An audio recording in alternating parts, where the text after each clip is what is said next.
in selfless service. The comfort of others is our convenience, their health our own healing, their happiness our delight. Giving one's life for others, one gains more life for oneself. Sheltering others in one's heart makes one inhabit theirs. An act of helpfulness, a word of comfort, the spontaneous warmth of selfless love gives to others what they greatly need. Their natural thoughts of gratitude and goodwill that flow from this, the heightened surge of their spirit, and the increased flow of pure love released by a selfless act bring to the giver infinitely more than he can ever give. Then at last is unlocked the key to lasting happiness. The key to lasting happiness.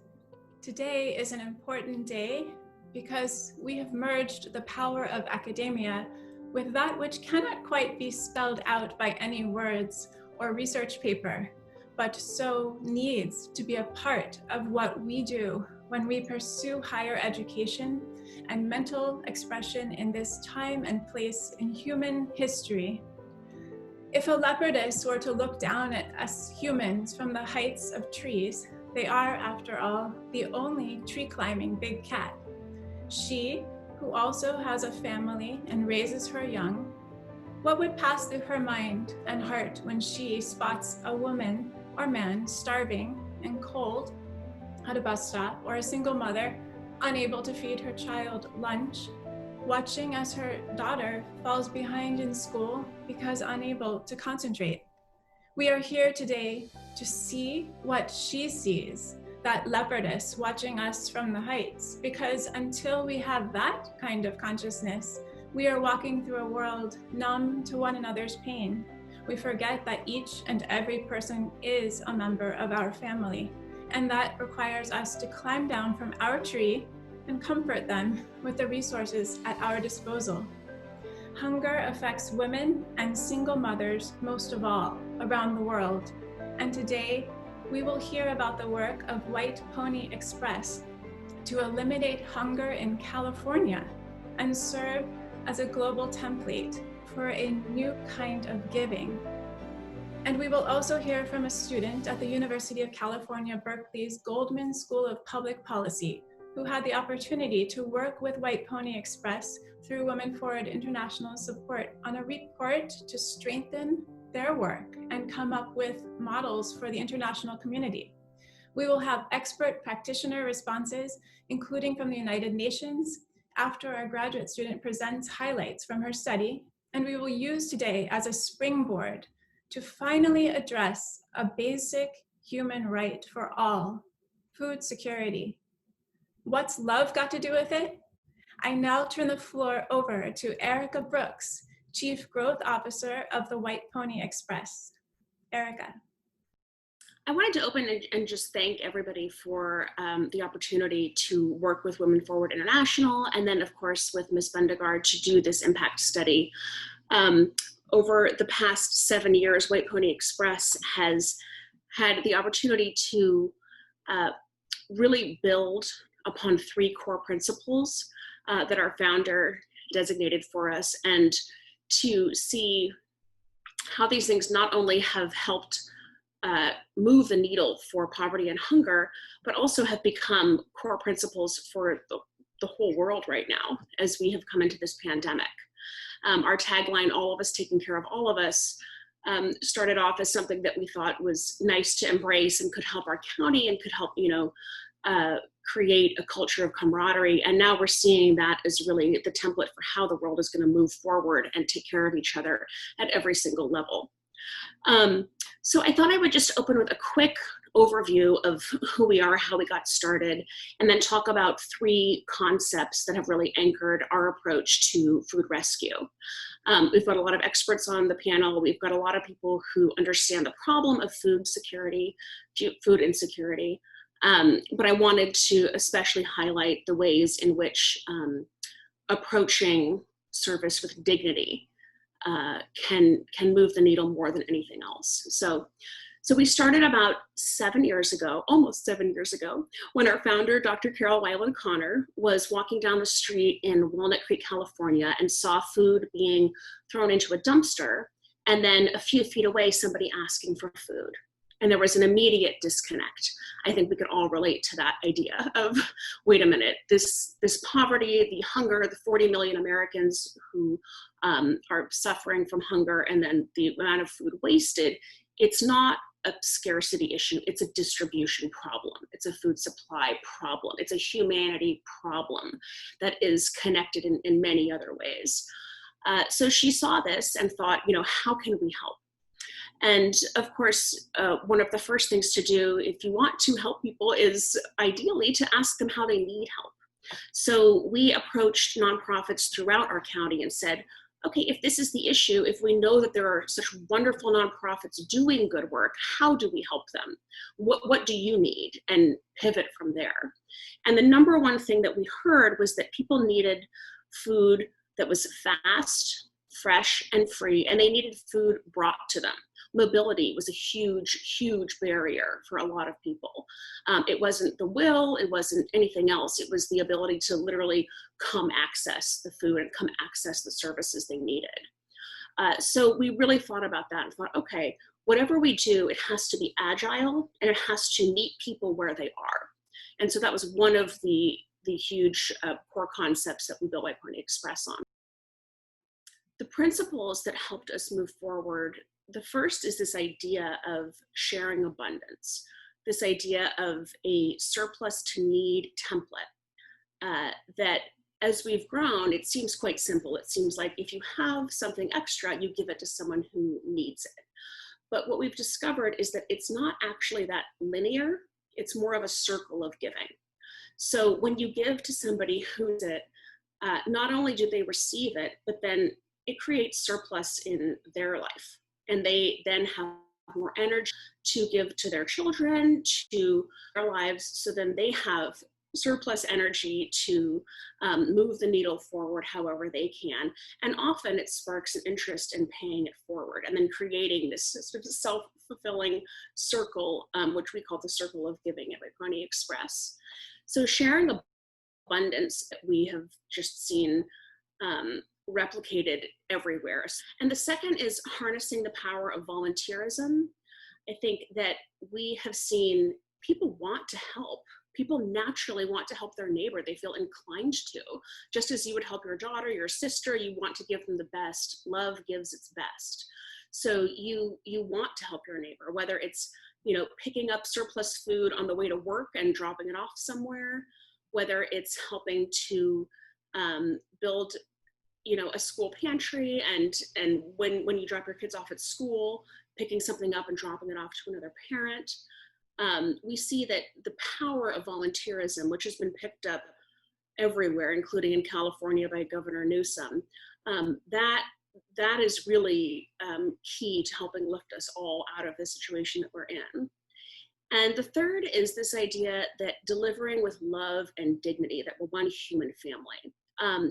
There are so many wonderful food rescue groups out there. Food insecurity is a huge issue. There are so many ways to tackle it, and we need all of them collaboratively. But for us, which we call sort of the last mile of food rescue, we find that when we greet people with dignity, when we really listen and offer them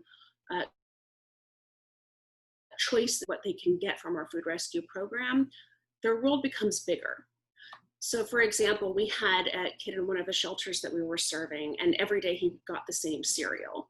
When we started delivering food to them, he was able to choose between 1 or 2 breakfast cereals. That moment when he got to choose, that gave him agency. That sparked something in him that then created momentum. It was like, hey, I can do something here. I can propel myself forward in my life. Maybe I can help my mom. So I think this idea of delivering with love and dignity and always pivoting from who you're serving has been a huge piece of what we do.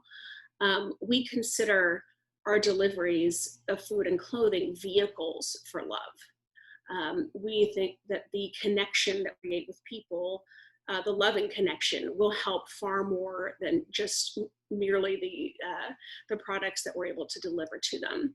And thanks to this sponsored impact study by Women Forward, the next step for White Pony Express is really to show that the human-centric process works. This is not a transactional thing, but food in people's bellies.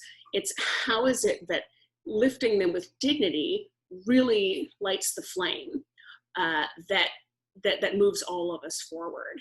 And part of that is using numbers and using the data and showing how our impact can be told through the numbers.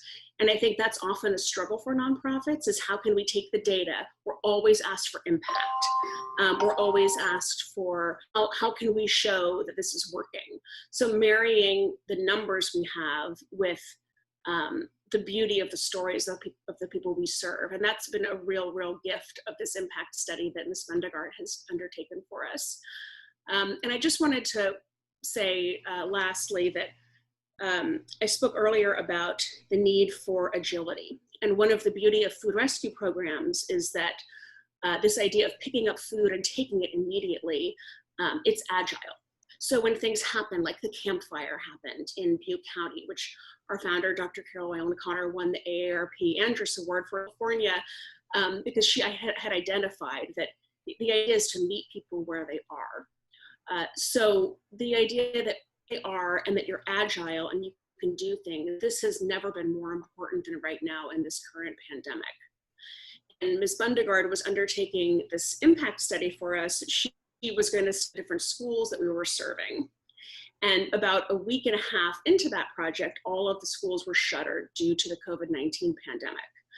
And she picked up and said, okay, let's see how we can find the spirit of White Pony Express, all of us taking care of all of us, becoming the new reality elsewhere. And she pivoted the study to show how this kind of food rescue program can really move in a broader context of collaborators. So agility is in roots level, and it's also important at, as much as we can, at the policy level, recognizing within larger groups how we can adjust to our current circumstances. Thank you very much, Erica. I will now hear from the student who worked with the White Pony Express this semester for her capstone project at the University of California, Berkeley, Goldman School of Public Policy. Her report is entitled Mapping Food Security in America, an analysis through White Pony Express's food rescue program. Ms. Bundgaard, the floor is yours. Thanks very much, guys. Just before we start, I just feel that it wouldn't be right to start this without mentioning the current situation in the US and what's happening with the Black Lives Matter movement and the protests that we've seen in the last week, especially. You know, these things don't just come out of the blue. These are systemic issues, structural issues. And, you know, what we're seeing unfolding on the streets today very much has to do with the structural inequities that the minority groups, especially in America, but everywhere in the world, are really, you know, experiencing. So when we look at food security, we see this across the map to COVID-19 as well.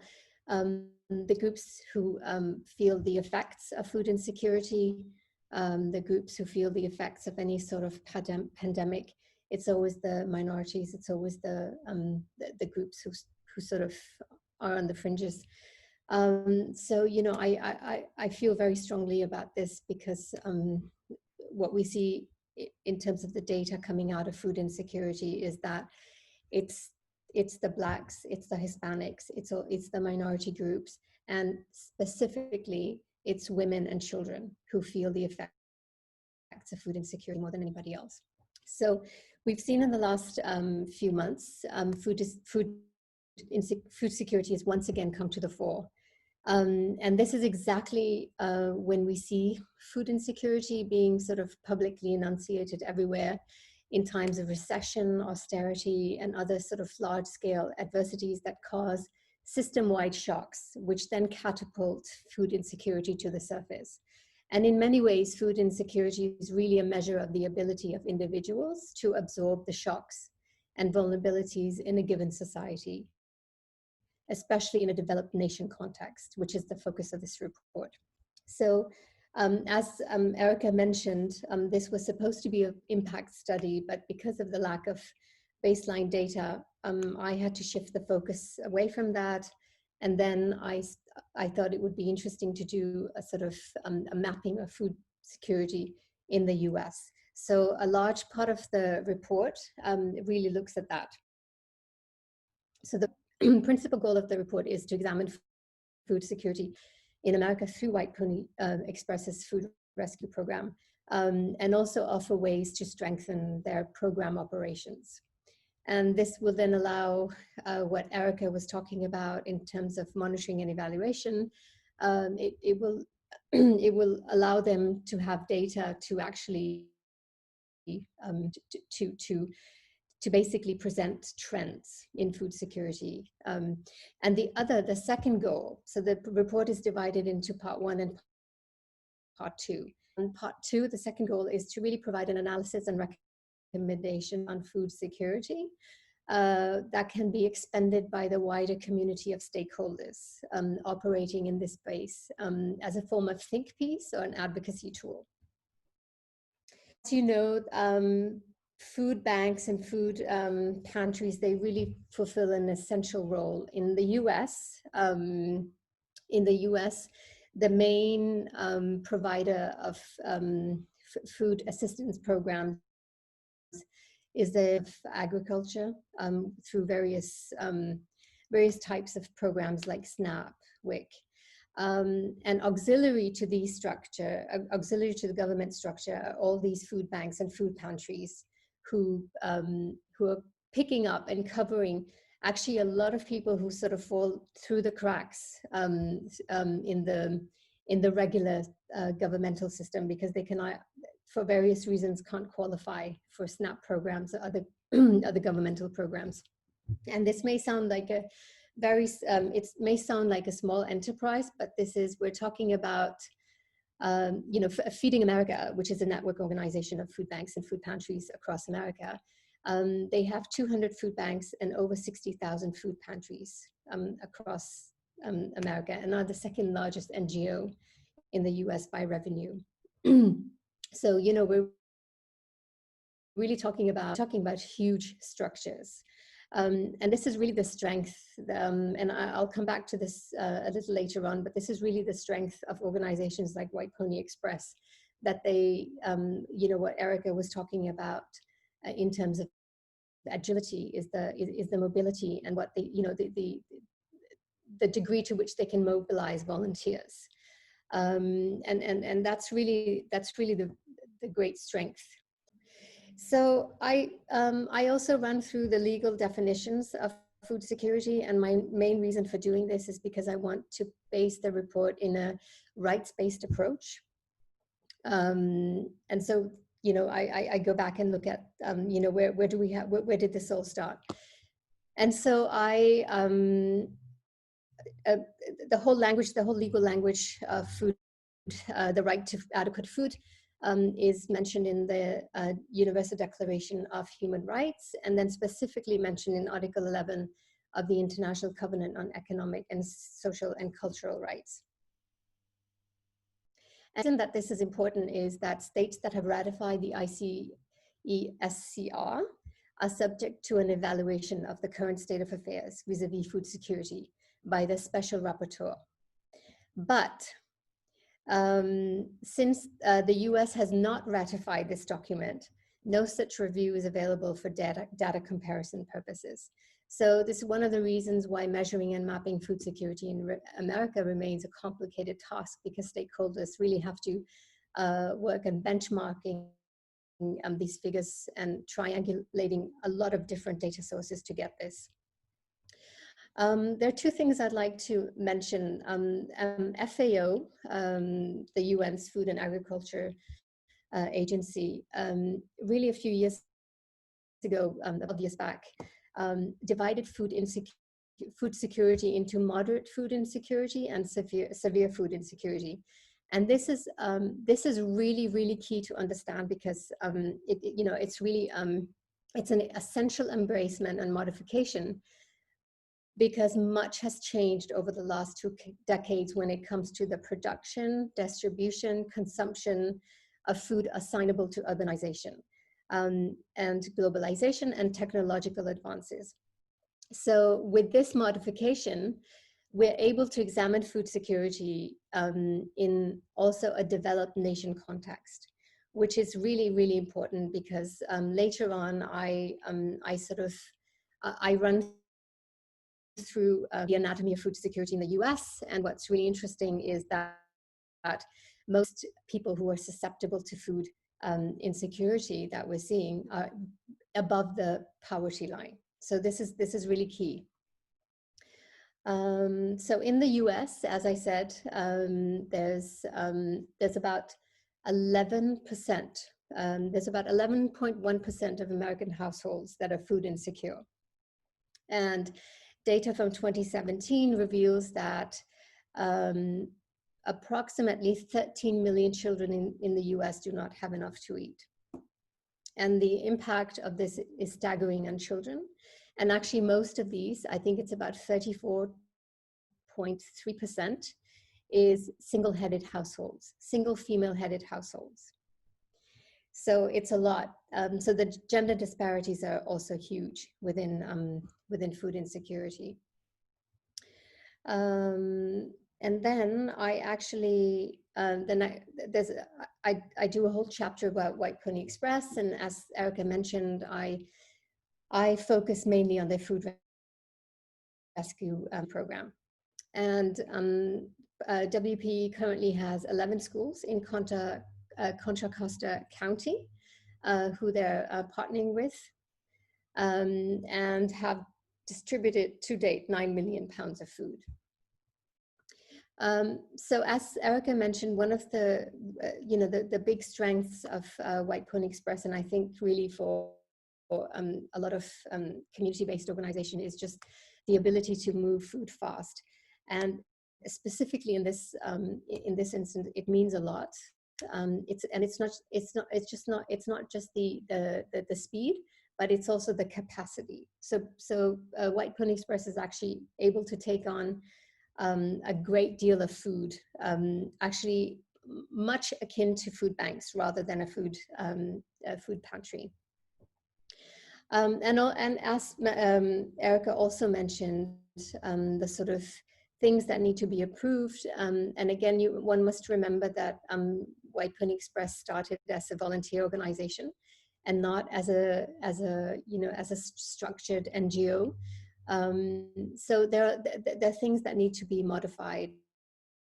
And vis-a-vis that, I've made suggestions in the report regarding monitoring and evaluation. And for that, I did a whole problem tree and a theory of change and a logic model.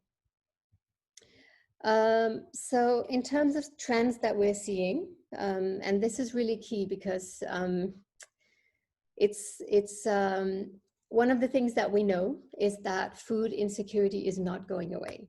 The root cause of hunger and malnutrition is not a lack of food, but a lack of access to available food.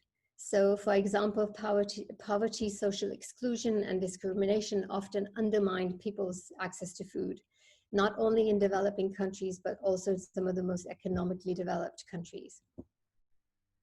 So in the second half of the report, and these are all sort of figures from the COVID-19. As you see, there's been a lot of coverage about food insecurity over the last few months.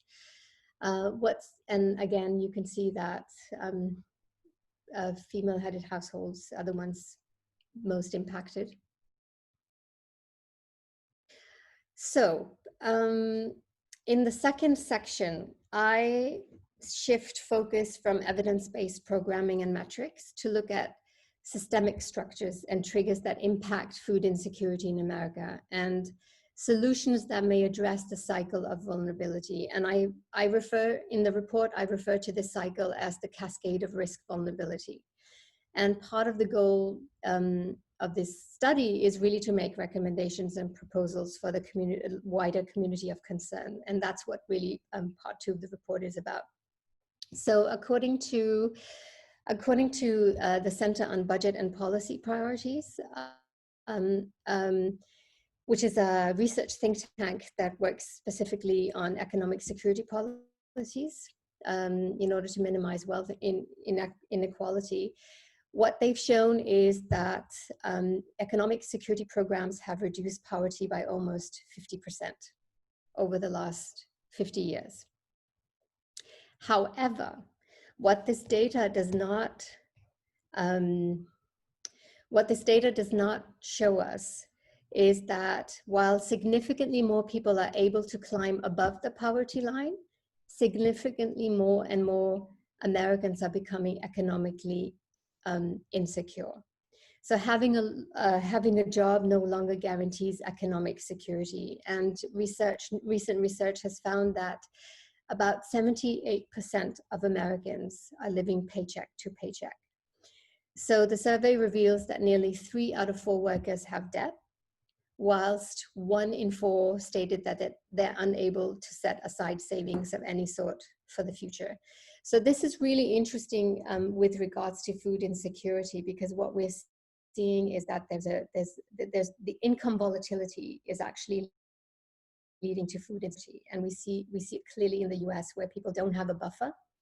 There isn't really that buffer in the form of a safety net that functions as it should, or that people have savings.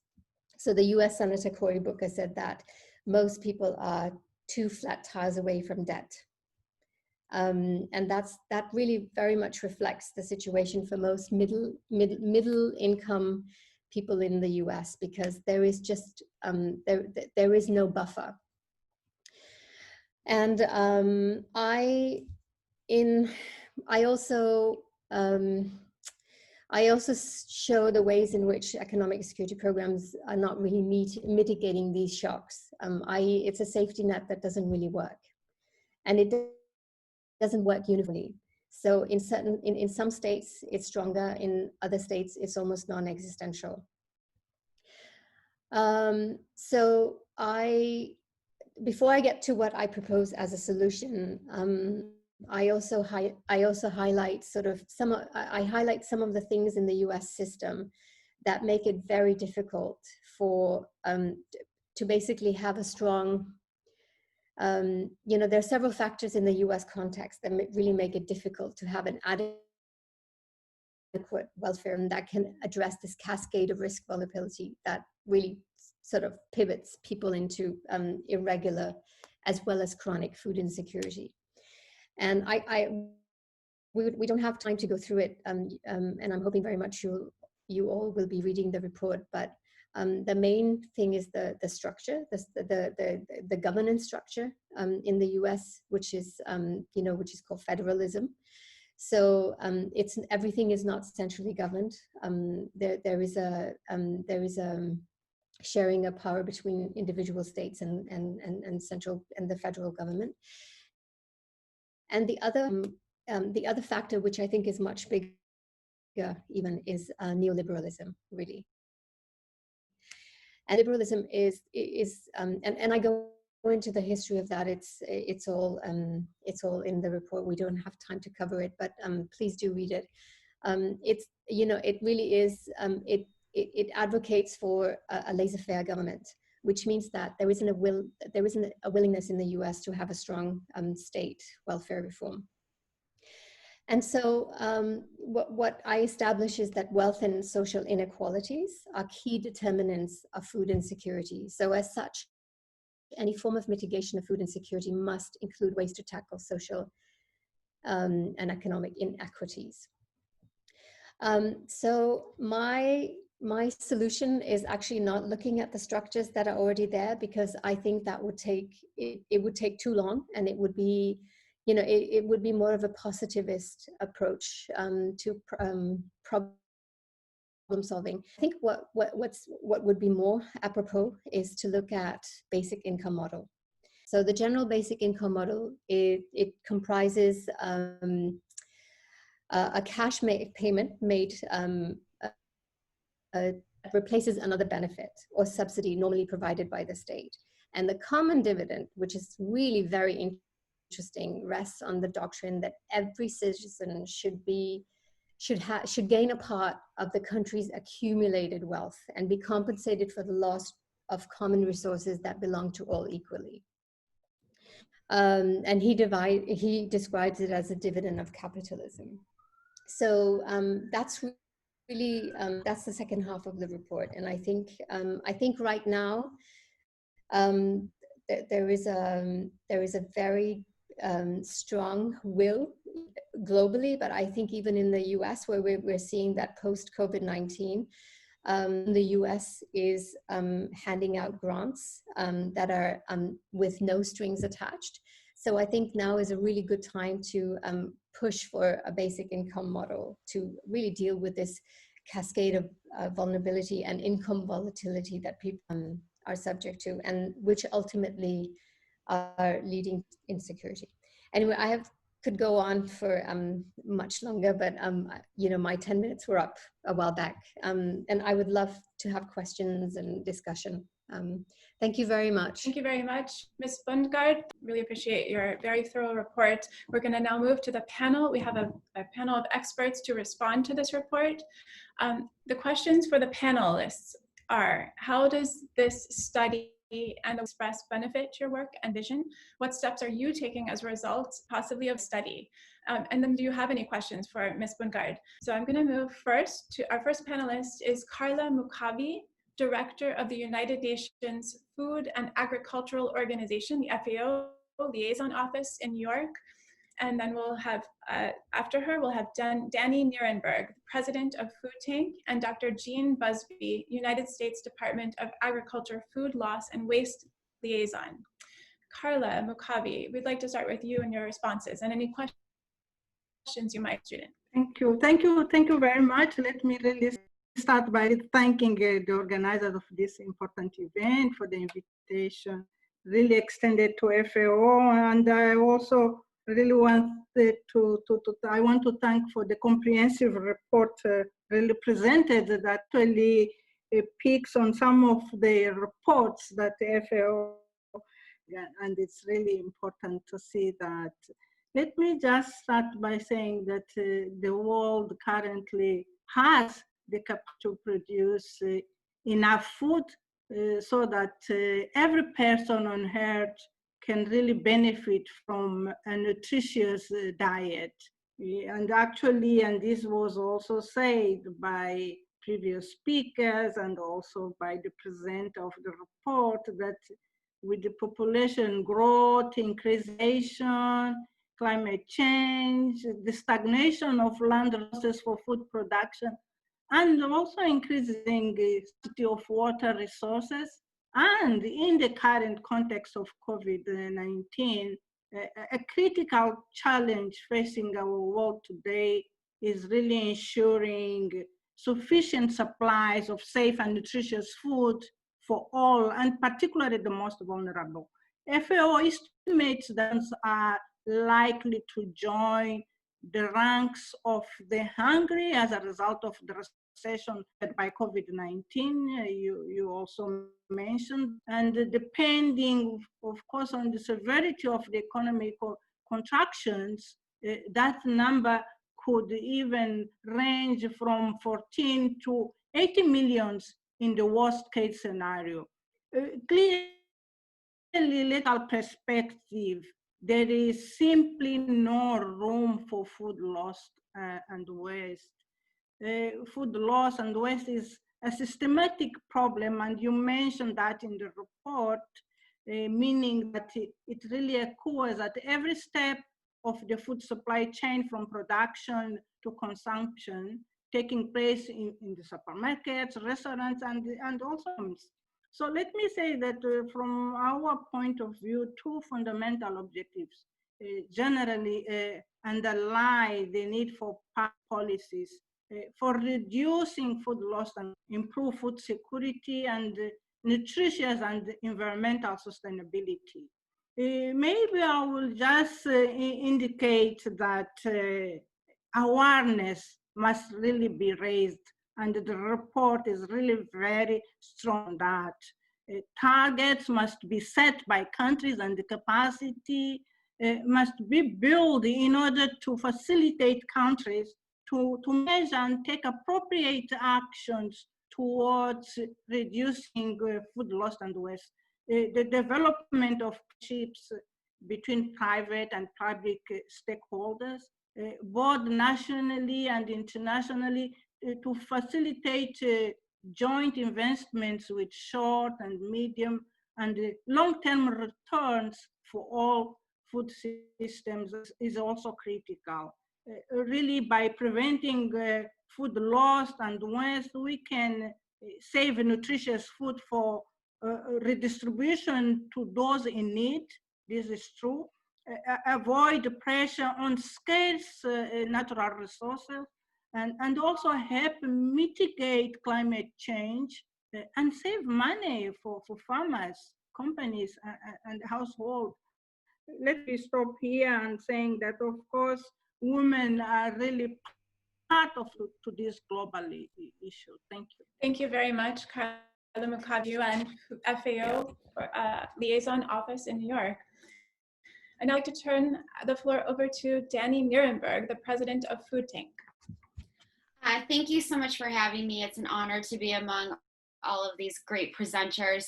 And I want to congratulate Ms. Bundgaard for putting together such a comprehensive report, and Pony Express for the inquiry they do to nourish those in need, especially during this very, very critical time in human history.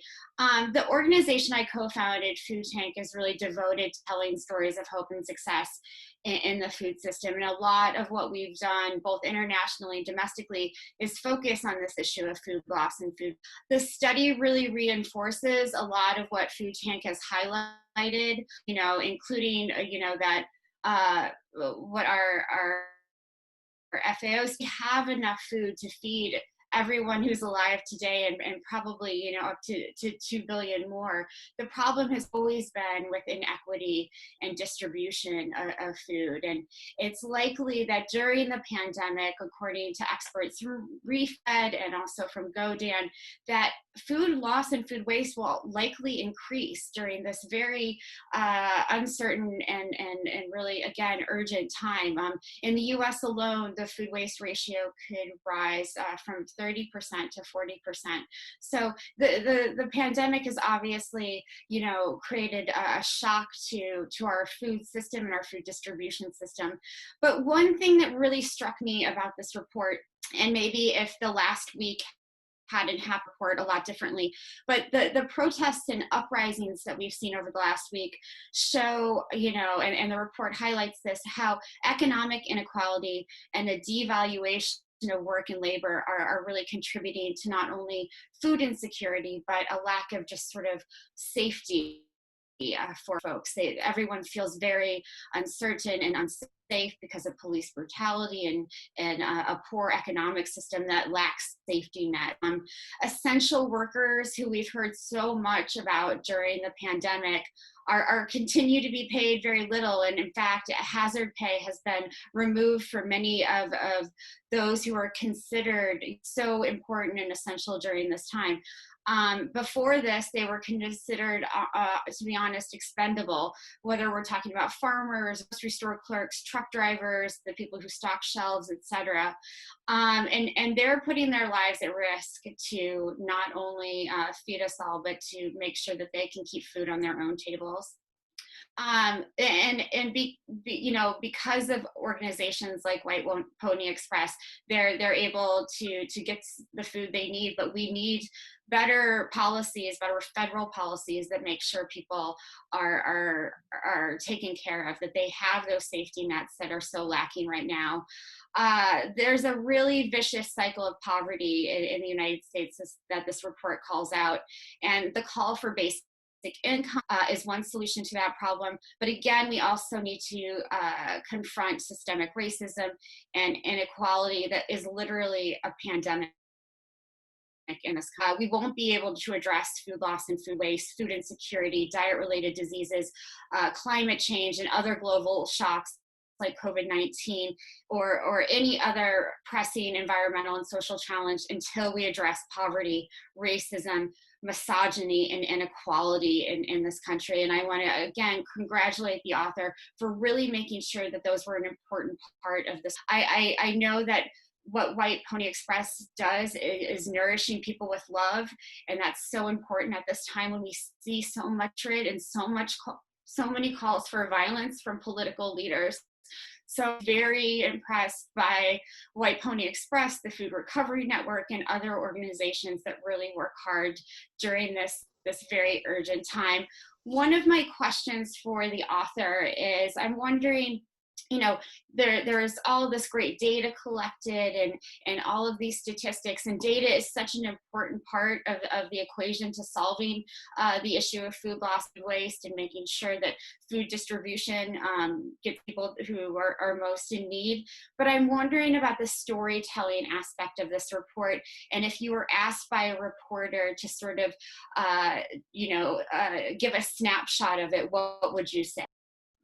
That's a great question, Danny. I want to save that, Sadia, Ms. Bundgaard, if you'll to capture that question, record it, and we can have it for the end of our panel. Sure. Then let's move on to our third panelist. We'd like to hear from our third panelist, who is Dr. Jean Busby, United States Department of Agriculture Food Loss and Waste Liaison. Dr. Busby, yours. Thank you. Hello. I would like to start by thanking the organizers of the event and Ms. Bundgaard's report and the work of White Pony Express emphasized to me the importance of the 6 food waste priority areas and on reducing food waste initiative by 3 federal agencies in the U.S. government: the Department of Agriculture, the Environmental Protection Agency, and the Food Administration. Here I'll have time just to focus on mention 2 of those priority areas. The first is to increase consumer education and outreach on food waste. Households are a major source of food waste. According to USDA, 21% of the food available for consumption in the US goes uneaten at the consumer level. I aim to help build a coordinated consumer education effort among these 3 agencies in conjunction with public, private, and nonprofit partners to raise awareness, motivate consumers to act, and accelerate progress to reduce food waste. Each consumer has the power to reduce food waste to some extent in their homes, regardless of their income and whether they obtained the food from a grocery store, local pantry, or elsewhere. Consumer education can include messages knowing what's in your fridge and love and be creative with leftovers, and then provide specific ideas such as making broth from vegetable trimmings. Each year on average, the U.S. family of 4 wastes around $1,500 worth of food. So perhaps if that was better known, that might help motivate consumers to waste less food. Additionally, I wanted to point out that USDA and other federal partners have a Food Keeper app available for free online and on foodsafety.gov. And this valuable food storage advice to help consumers use food while at peak quality and reduce waste, guided on safe handling, preparation, and storage of more than 650 food and beverage items. And with this app, you can track storage times for different foods, learn cooking tips, watch helpful videos, and get safety recall alerts.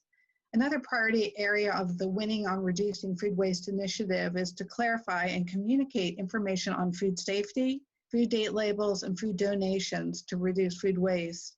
Establishing and communicating clear, coordinated voluntary guidance on these could help increase food recovery and lead to reductions in food waste and food insecurity.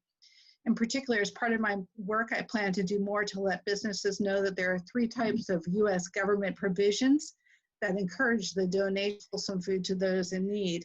We have food donation laws, we have tax benefits and deductions for those who donate to qualified entities. And we also, in the United States, have liability protection. Businesses that wish to donate food have protections under the Bill Emerson Good Samaritan Food Donation Act of 1996.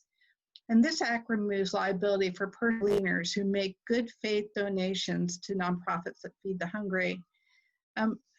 Specifically, I do want to say that after reading this study, I will definitely keep in the forefront of my importance of targeting food waste education efforts across consumers of all strata, including those that are food insecure. Thank you so much. Thank you very much, Dr. Jean Busby. She is the USDA Food Loss and Waste Liaison. We will have time for a few minutes of Q&A at the end, so I'd like to save Danny Nierenberg's question for our student mentor for the end. I'm now going to turn the floor over to my colleague, Wesley Spencer, WFI's Director of Strategic Development and Arts Partnerships, who will be introducing our guest artist, Wesley. Hello, everyone. Today, I would like to introduce you to our featured artist, Aliza Eliazarov, an author and photographer making creative portraiture, conceptual still life, and documentary images. With a focus on animals, farming, and food, been exhibited and published widely both in the US and abroad, and she has been a cover story photographer at the award-winning Modern Farmer magazine. This November, her first book, On the Farm, Heritage and Heralded Animal Breeds in Portraits and Stories, will be released by 10 Speed Press. But it is her work through her creative use of discarded food items reclaimed from the sidewalks outside bakeries, restaurants, markets, and manufacturing facilities that have raised awareness of the accelerating global food waste crisis. It is with great pleasure that I present to you today our featured Aliza Eliazarov. Aliza, the floor is yours. Good afternoon. I'd like to thank Women Forward International for inviting me to take part in this wonderful event and all of the speakers for the very important work they are doing. In 2011, while on assignment, I photographed F. Freegan on his nightly dumpster dive. I documented him as he rescued pounds of food and laid the bounty out on a cloth on the New York City sidewalk for all to see. Many confused pedestrians stopped to ask, why was this food in the trash? Removed from the garbage bag, passers-by were able to observe the contents, a cornucopia of beautiful edible food. In this teachable moment, individuals were prompted to reflect on the question, what is trash? It was from this experience that the Waste Not series was born. I researched statistics on the coexistence of food waste and hunger in the US. I examined food and feasting in art and was drawn to the still life paintings depicting food by the 17th century masters. The way food was represented in these paintings spoke to me in relation to food waste. I wanted to elevate food that was considered trash in order to show the beauty in what had been discarded. All of the food in this photo was found outside of Union Market in the Park Slope neighborhood of Brooklyn. After making the photographs, I ate the food. Using the New York City Freegan directory, I began diving at various locations around the city and bringing the food home where I created a still life to photograph. The juices and smoothies in these glasses were from a dumpster behind a distribution facility that was filled with not yet expired bottles. Confusion around sell by, best by, and use by dates leads to a huge amount of food waste. All food in this photo was found outside of bakeries and markets in Cobble Hill, Brooklyn. Like most Freegans, I arrived soon after the stores closed. Many times, employees who were not able to take the food would encourage me to take the food and assure me that it was good. I arrived at night and then shoot the next day. Here are oyster shells rescued by Maison Premier, a restaurant in Williamsburg, Brooklyn. They were later picked up by the Bucht, an organization that uses those shells to regrow oyster beds in the New York Harbor and teach kids how to oyster farm. This sorbet was on top of a mountain of still frozen and not yet expired pints in front of the Key Food supermarket in Greenpoint, Brooklyn. Tomatoes rescued from the Garden of Eden market on 116th Street in Manhattan. I purposely left the produce sticker on the tomato to indicate that it had once been merchandise. As the project grew, I began exploring other aspects of the food rescue movement, like Chef Dan Barber's Wasted pop-up that focused on collaborating with local farmers, restaurants, and retailers in order to reconceive waste that occurs at every link in the food chain. Here are egg yolks rescued from the oviducts of culled layer hens. They were shaved over a stew of kale ribs and pock-marked potatoes, an imperfect carrot, and strict cosmetic standards from large grocers lead to over a quarter of produce to be wasted before it reaches the shelves. The imperfect produce movement aims to get both retailers and consumers to reconsider these standards. A cantaloupe rescued by City Harvest and given to New Yorkers in need at one of their mobile markets. City Harvest is a New York City-based food rescue organization working to redistribute about 55 million pounds of excess healthy food to more than 1 million New Yorkers every year. Finding ways to effectively redistribute surplus produce and goods is one of the largest obstacles in the fight against food waste. And even after the usable parts have been eaten, food scraps can be composted for fertilizer. Composting organic matter and keeping it out of landfills reduces harmful methane gas emissions that contribute to climate change. This was my compost. Thank you. Thank you very much, Aliza Eliazarov. We're now going to open the floor to our second panel discussion and then open it to the audience. So audience members out there, if you could see at the bottom of your screen the Q&A box, you can begin typing in questions that you may have for panelists or for our student or for the artist. I'm going to turn the floor over to two more expert practitioners. Is Wendy Rain, Chief of Staff of the World Food Program USA. Second, Patrick Holden, Founder and Chief Executive of Sustainable Food Trust. Wendy Rain, let us begin with you. Your reaction, how does this study and the work of White Pony Express benefit your work and vision? What steps might you be taking as a result of reading the study? And do you have any questions for Ms. Bundgaard? Thank you. I am very honored to be, and I think that the study has been fascinating to look through and to greater understand. And I think that what it highlighted for me is, while the World Food Program is feeding at any given time 100 million people around the world, we are not operating in the United States. And like most UN agencies, must be invited to participate in any kind of a crisis in any country. And we, of course, have not been invited to provide services within the United States. But the trends are very similar. Women eat least and they eat last in any food crisis. This is not an issue of supply. It is certainly an issue of logistics and making sure people are able to receive food and are able to secure food. It is also an issue of trying to provide some sense of dignity and choice for people to be able to make choices. So the World Food Program may be delivering tons of grains and lentils and flour and other products, rice, keep people alive in that moment.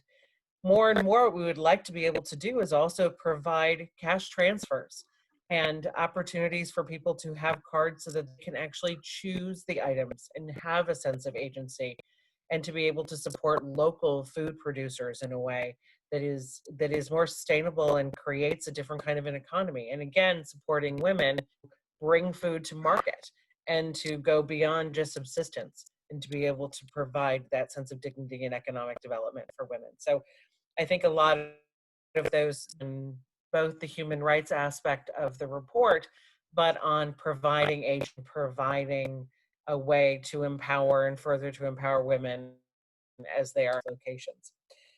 We're seeing right now, I would say, a perfect storm of three different issues that are increasing food insecurity around the world, and that is, of course, COVID. There are estimates from the World Food Program and partner agencies within the United Nations that say we're looking at 200 around the world who will be significantly food insecure because of COVID. And we're also seeing that in some places, Eastern Africa as an example, 40 million people will be newly food insecure because of the impact and honestly, the trade impacts of COVID, not being able to cross national boundaries, not being able to have trucks be able to transfer food and to move across freely through in countries because of travel restrictions and trade restrictions related to COVID is going to create whole millions of people who are going to be new food insecure. And that's a political issue that the UN and of course the program continues to work on. I would also say that we're looking at conflict as an ongoing issue to create and to further exacerbate food insecurity, specifically for women and children all around the world. And then, of course, the impacts of climate change and creating both floods and droughts that are taking people that could use subsistence farming before this, who are now not able to produce enough even to provide for their own families. So while some of those impacts are a little different in the United States, I do think that overall they're going to be very similar. And it's something that we need to be able to look at both from a policy perspective, but also a human rights perspective in both the US and abroad. Thank you very much, Wendy, Chief of Staff, World Food Program USA. Now, let us hear from Patrick Holden, Founder and Chief Executive of the Sustainable Food Trust. Well, thank you very much for inviting me. I'm particularly honored to come from the United Kingdom and also to be male and still have been asked to be a discussant in this session. Many really important points have already been made, and amongst them, it seems to me that it emerges that food insecurity, even I would say, well, certainly food inequality, but even food aid, maybe are all symptoms of a political failure, a societal failure, because it ought to be the right of every citizen on the planet to have access to high quality, nutritious food. And of course, that isn't happening, as has been well described. And I can see there is a case for safety nets and buffers to prevent this situation from being any longer than is absolutely necessary. But I also think there is another systemic failure, which is that our current food systems are not really serving the interests of the people or our planet. They may be producing enough food, as has been said in the discussion, but they're doing so at the expense of the environment, of climate change, of biodiversity loss, of growing food insecurity, which has been highlighted by COVID. And arguably, the systems of food production we have at the moment, which are highly centralized and very often involve such long chains that people eat food, they have no idea who produced it or where it came from. This adds, I think, to the disconnect, which goes right to the heart of our current food system. And I think that a good news is if the food system, the global food system, is a grand organism, then the individual citizens and the farms, indeed, where I'm speaking from now, from West Wales, where I have a dairy farm, are its cells. And the cells of the food system have become unhealthy. And these are symptoms of a deep malaise which needs to be sorted out. And I feel discussion is of vital importance at the present time, because the COVID emergency has really highlighted not only the depth of the problems we're facing, but also the need and the opportunity for action. And I would like to end on an international trade point, if I may. As you know, in my view, very unfortunately, the United Kingdom decided to exit from the European Union, which will give rise very shortly to trade negotiations between the United States and the United Kingdom. And I've had the privilege of meeting the woman who will be representing us in these negotiations at the American Embassy in London.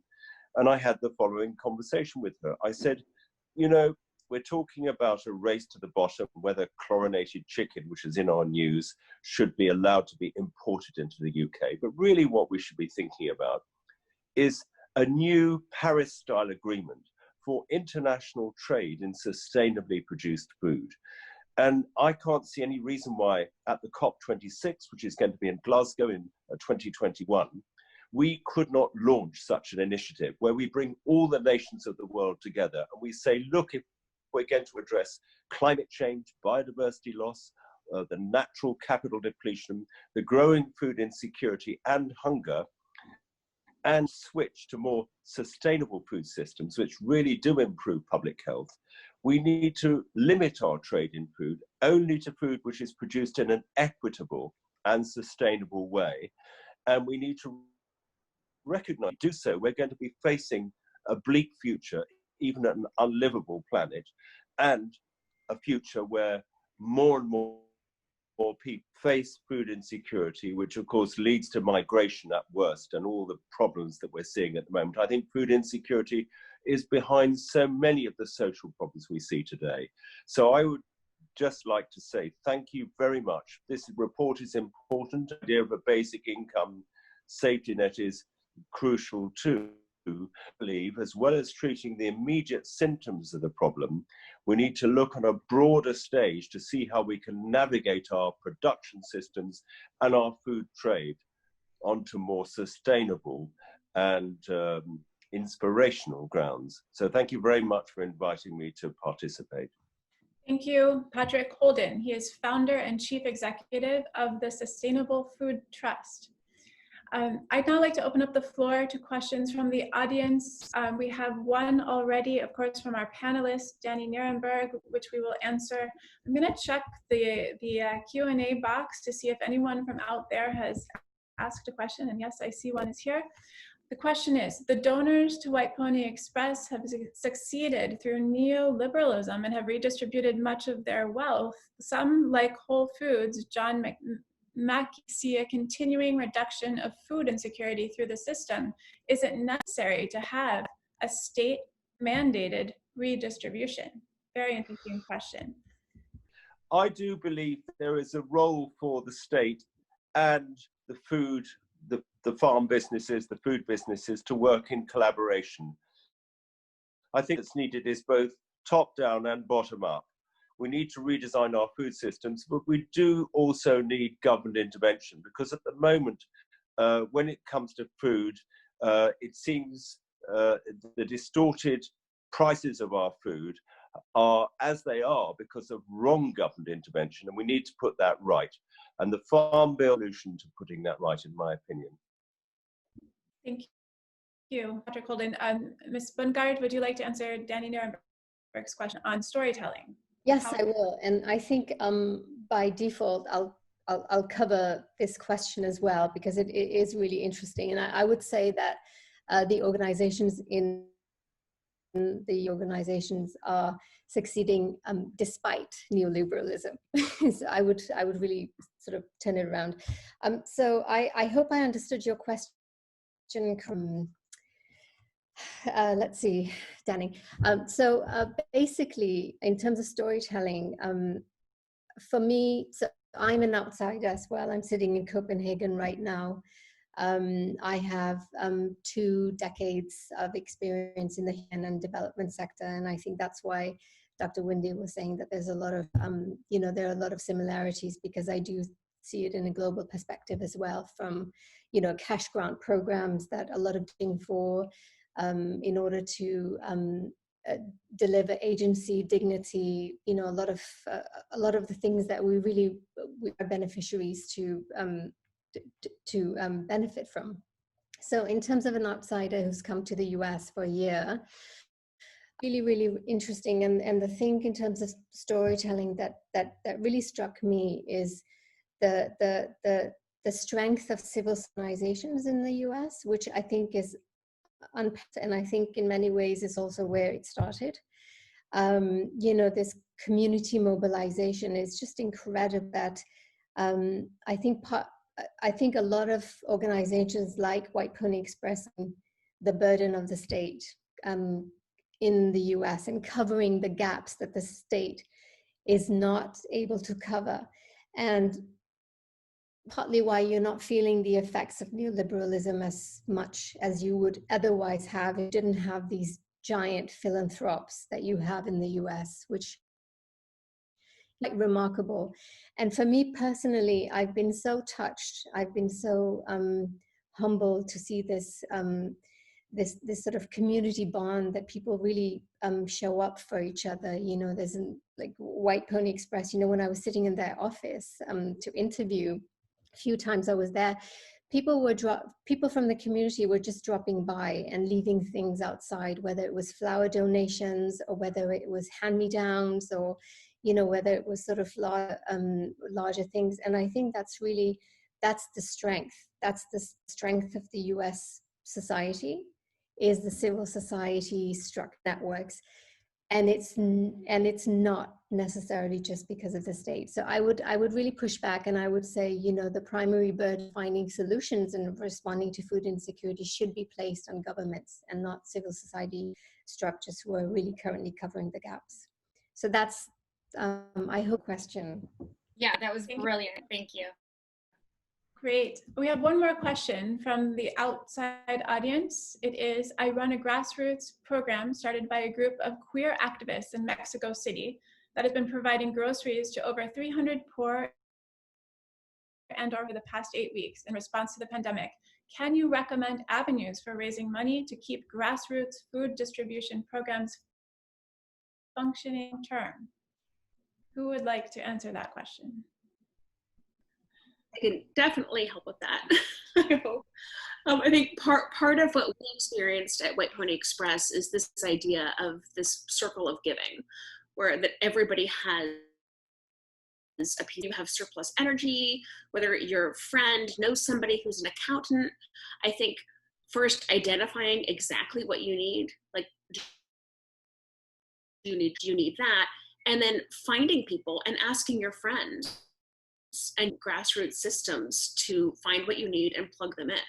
I mean, never has there been a better time to reach out online or for any of these things. You know, companies are shuttered, schools are shuttered, are wanting to find ways to connect. So I think it's be like, I need trash bags or I need this, I need that. And that can flow to the community. People want real ways to give. So I guess I would just suggest identifying the core needs and being very specific about your needs. I feel like sometimes as nonprofits, we're asked to create impact statistics. Like, what does $20 do? What does $50 do? Right now, it's like, here's what we need. And to be specific about that, we're finding that that's the most direct and most effective question. Thank you very much, Erica. Okay, so we have now reached our closing time and closing remarks, and I'd like to pass the floor back over to Danny Nierenberg, Erica Brooks, to close our session. Danny. Thank you so much. Thank you to Women Forward International for organizing this event. It's such an honor to be among these experts. Again, I want to congratulate Erica and White Pony Express for their work to not only deliver nourishing food to women and underserved women, families, and communities, but for taking the time to evaluate that work, to welcome criticism and suggestions and that kind of really deep evaluation that's needed to push this work forward. And I also want to congratulate them for doing this at such a critical time. We have a global pandemic with COVID-19. We have an epidemic of police brutality, and they're running toward the fire to help those in need, to make sure that communities are fed and nourished, and that they're fed and nourished with dignity and love, and really ensuring that their clients feel and can also really experience the joy of delicious food, which is a right nerve. So thank you to White Pony Express for again really doing this at such a critical time. The need is more than ever, and your work is more important than ever. Well, thank you so much, Danny.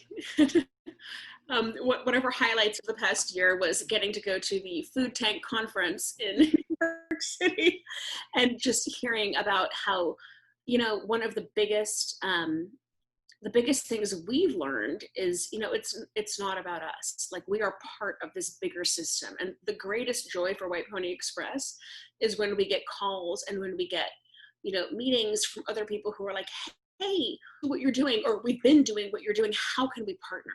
Because I think that's the message right now, right? I mean, to this whole conference and all of it, to hear it in our own experience of these riots and of this huge love that is happening around the world. It's like, how do we fit into this? And I just wanted to share something. We have a new executive director, Eve, who's come to us from FEMA. And we had a staff meeting a couple of weeks ago, and we talked about, what does White Pony Express mean to you? And one of our driver coordinators, who is like boots on the ground, I mean, our team is our team. Everybody's equal. We make decisions together. We believe deeply in collaboration. And he said, to me, White Pony Express is not about us. It's about the role we get to play in a much larger picture. It's about what we're a part of and everyone we get to uplift in this community. And I think if that's kind of the mentality we can all keep, we're gonna rise beyond this whole thing. And we're gonna see this pandemic as something that was difficult, but also brought us together and helped sort of lift our values and unite us. And I'm so thankful to Sadia and everyone who brought this panel together. This is such a huge lift and a push forward for White Pony Express, and we're just grateful for all of the support.